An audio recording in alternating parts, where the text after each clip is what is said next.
Hello, I'm Deborah Avant, C. Chow Kang Chair for International Security and Diplomacy here at the Corbell School. There is no doubt that the current response to the COVID-19 crisis has been a failure of governance. Despite people warning of a pandemic of this sort for years, the toxic combination of nationalism, suspicion of expertise, and underinvestment in global health coordination has led national governments and international organizations to fail to meet this challenge. Reflecting on where we are now, the prospects seem a little grim. My current research, though, is rooted in a moment when I made a grim forecast that was wrong. In 2004, I told Claude Villet from the ICRC that despite its disastrous use in Iraq and Afghanistan, any path toward regulating the private security industry was doomed given US interests. The ICRC and the Swiss government pressed on. They started by holding a meeting of stakeholders, private security companies, civil society groups, governments, and academics.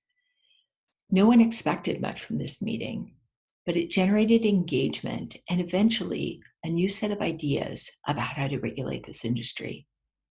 5 years later, the US government had changed its interests and was actually an advocate for this creative new process. Since that time, my research has increasingly questioned assumptions that national governments alone are important and that interests are fixed. Cities, states, civil society organizations, companies, and many others all matter for the governance process, and interests can change. More importantly for this moment, sometimes the grimmest of times can actually be a spur to creativity that moves us forward.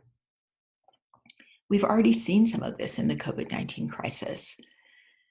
Cities and states have issued stay-at-home orders. Supermarkets have upped their supply chain resilience. Even Brazilian street gangs have issued quarantines in the wake of government inaction. And despite the fact that government cooperation lags, scientists report that they have never before seen such a concerted set of efforts in the scientific community on one single problem. These responses can fill a vacuum in the short run, but they can also generate new ideas, things that we had not thought about before. And they can shift the interests of national governments and other important actors in the governance process. My students this term are cataloging these new responses, looking not only for what we know should work, but what we hadn't thought of and might work or seems to be working.